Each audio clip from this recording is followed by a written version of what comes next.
여러분의 신앙은 베드로처럼 뜨거운가요? 아니면 바울처럼 차가운가요?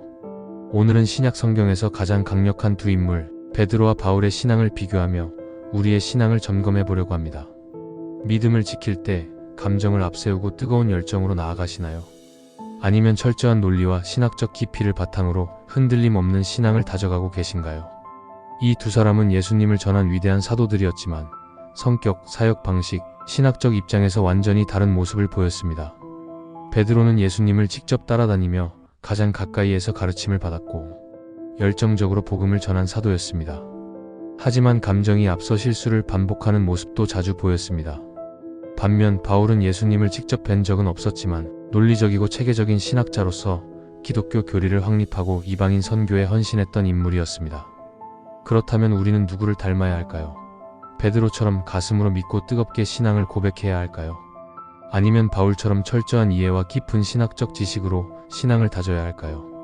지금부터 우리는 베드로와 바울의 삶을 깊이 들여다보며 우리의 신앙은 어떤 방향으로 나아가야 하는지 함께 고민해 보겠습니다. 베드로와 바울의 성장 배경과 중요 사건. 먼저 베드로와 바울은 완전히 다른 환경에서 성장했습니다. 베드로는 갈릴리 지역 출신의 평범한 어부로 노동을 하며 살아가는 평범한 유대인이었습니다. 그는 높은 교육을 받지 않았고 율법을 깊이 공부한 학자도 아니었습니다. 하지만 그는 단순하고 솔직한 사람이었으며 마음속에서 우러나오는 열정과 충성심이 강했습니다. 마태복음 4장 19절에서 20절. 예수께서 이르시되 나를 따라오라 내가 너희를 사람을 낚는 어부가 되게 하리라 하시니 그들이 곧 그물을 버려두고 예수를 따르니라. 성경을 보면 베드로는 자신의 믿음을 행동으로 직접 표현하는 사람이었습니다. 그는 항상 예수님을 향한 사랑과 헌신을 숨기지 않았고 어떤 상황에서도 적극적으로 나서며 예수님을 따랐습니다. 그러나 때때로 베드로는 감정이 앞서가면서 실수하는 경우도 많았습니다. 누가복음 22장 33절에서 34절. 베드로가 이르되 주여 내가 주와 함께 감옥에도 죽는 데에도 가기를 준비하였나이다.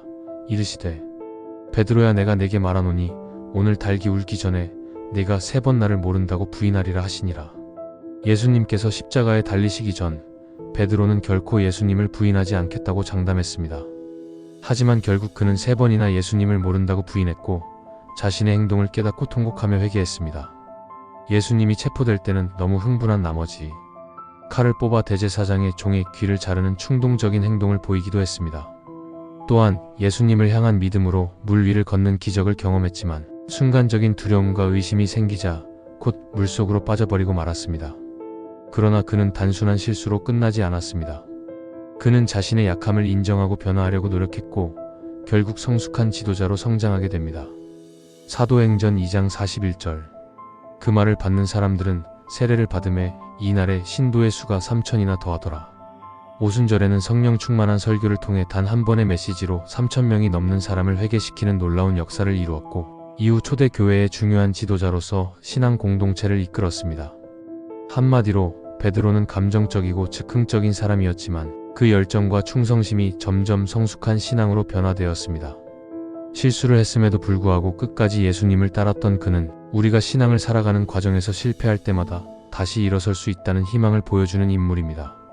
반면 바울은 베드로와는 완전히 다른 환경에서 성장했습니다. 그는 바리새인 가문에서 태어나 어려서부터 철저한 율법 교육을 받았으며 학문적으로도 뛰어난 인물이었습니다. 당시 최고의 유대 율법 학자인 가말리엘의 문화에서 공부하며 정통 유대교 신앙을 철저하게 익혔고 율법을 지키는 일에 누구보다도 엄격한 사람이었습니다.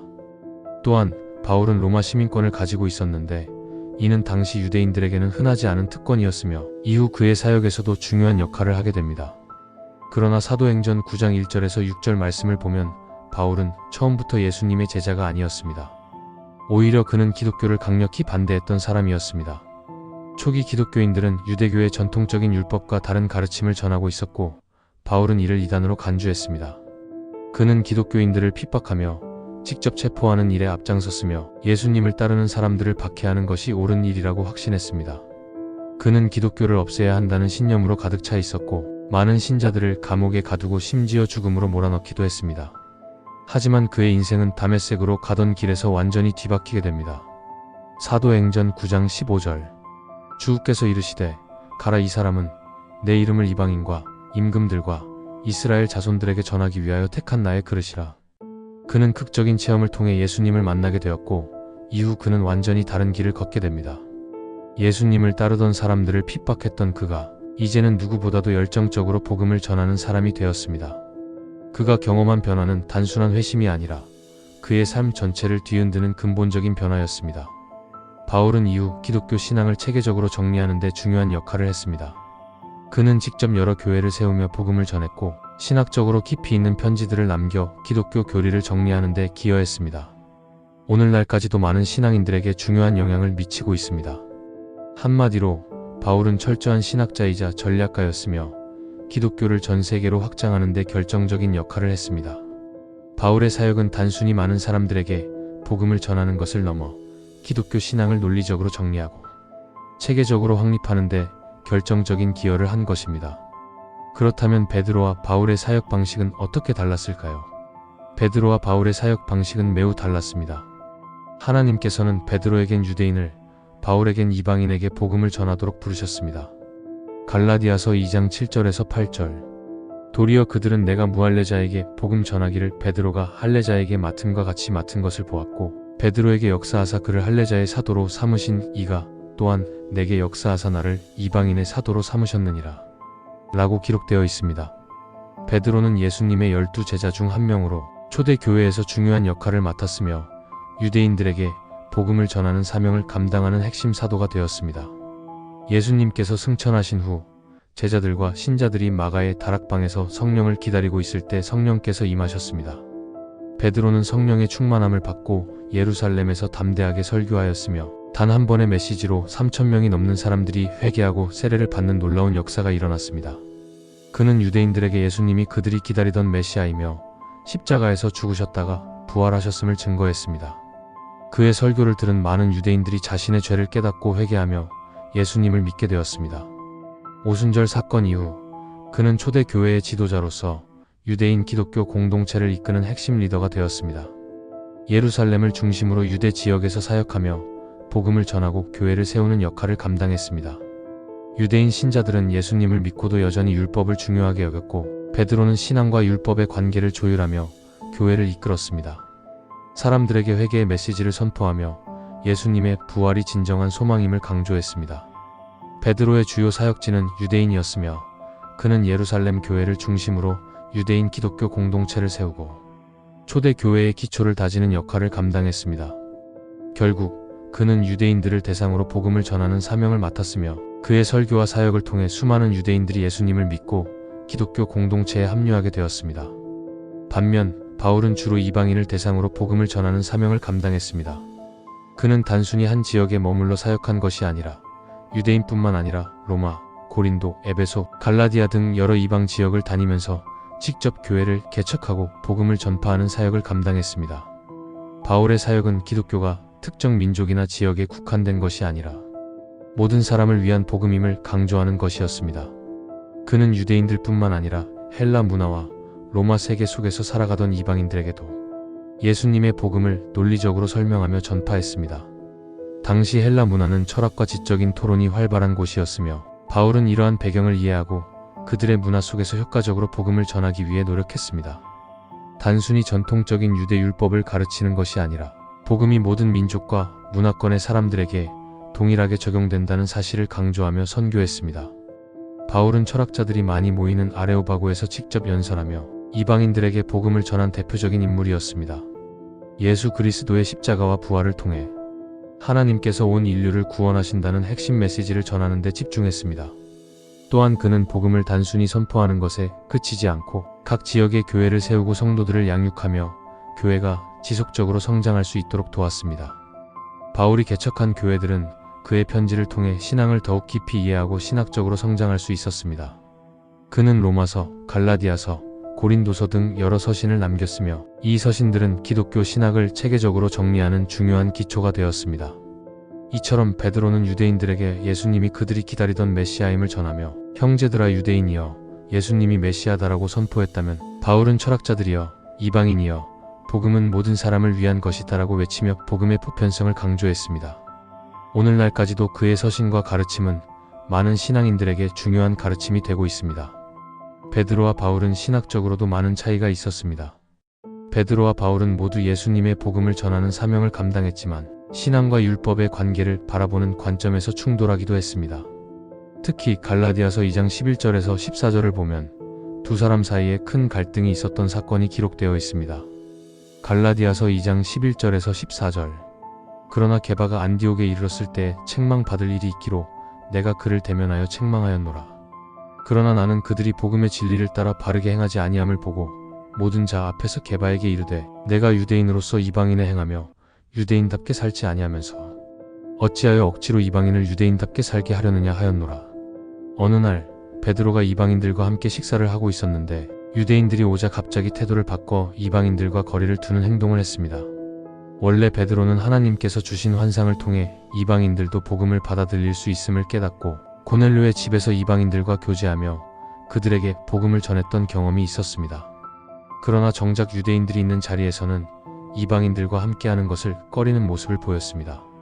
이는 유대인 전통과 율법에 따른 사회적 압박 때문이었습니다. 이 모습을 본 바울은 크게 분노하며 베드로를 강하게 비판했습니다. 그는 왜 갑자기 태도를 바꿔 율법을 지키는 척하느냐고 지적하며 복음의 핵심은 율법이 아니라 믿음이라는 점을 강조했습니다. 바울은 예수님을 통해 구원의 길이 열렸으며 이는 유대인뿐만 아니라 모든 사람에게 동일하게 적용되는 것이라고 확신하고 있었습니다. 따라서 복음의 본질을 흐리는 베드로의 행동을 강하게 비판했던 것입니다. 베드로는 처음에는 유대인들에게 친숙한 방식으로 복음을 전해야 한다고 생각했습니다. 유대인들은 오랜 세월 동안 율법을 지켜왔기 때문에 갑자기 율법을 무시하고 믿음만을 강조하는 것은 그들에게 큰 충격이 될 수 있었습니다. 따라서 그는 유대인들에게 접근할 때 율법을 어느 정도 고려하면서 복음을 전하려 했습니다.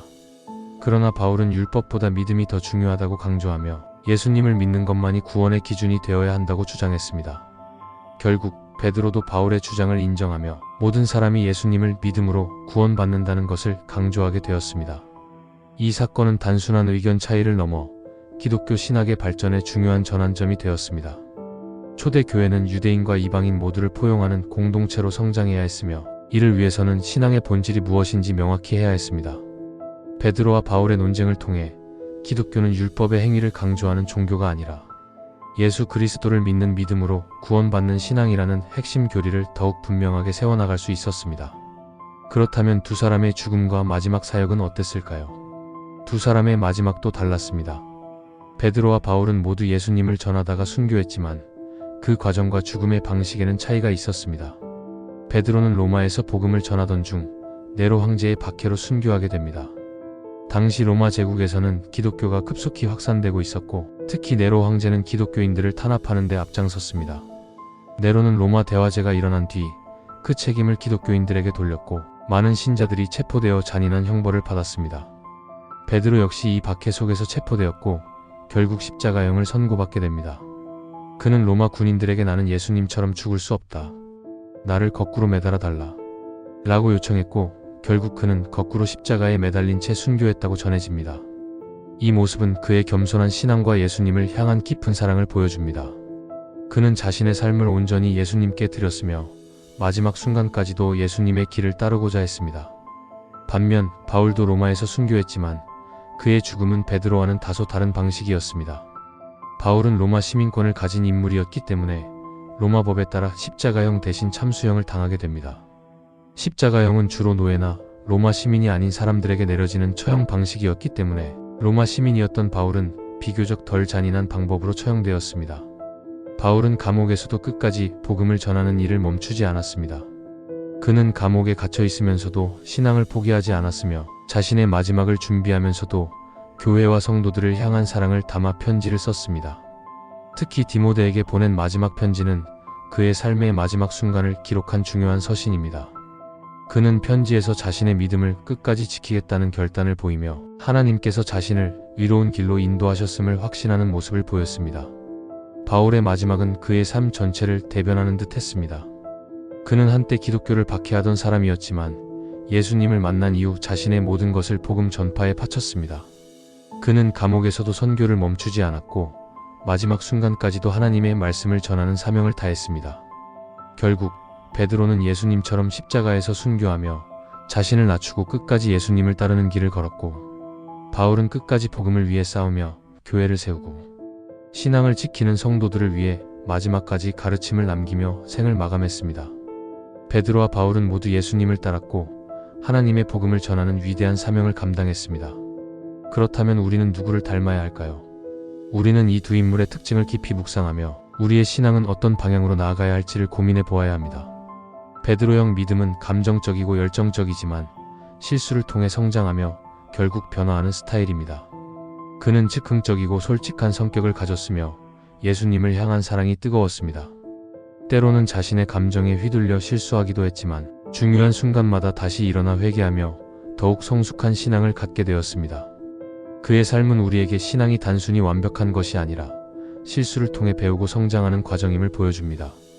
반면 바울형 믿음은 논리적이고 철저한 신학적 접근을 하며 깊이 있는 신앙을 가지는 스타일입니다. 그는 철저하게 복음을 연구하고 논리적으로 설명했으며 수많은 서신을 남겨 오늘날까지도 많은 성도들에게 가르침을 주고 있습니다. 바울의 삶은 신앙이 단순한 감정이 아니라 깊은 이해와 헌신을 바탕으로 굳건해져야 한다는 사실을 보여줍니다. 여러분은 베드로와 비슷한가요? 아니면 바울과 비슷한가요? 혹은 두 사람의 장점을 배워 신앙을 더욱 깊이 세워가기를 원하시나요? 구독과 좋아요를 눌러주시고 여러분의 생각도 댓글로 남겨주세요. 오늘도 하나님의 말씀을 깊이 묵상하시길 바랍니다. 그리고 하나님께서 여러분을 어떻게 성장시키고 계시는지 돌아보는 시간이 되길 바랍니다.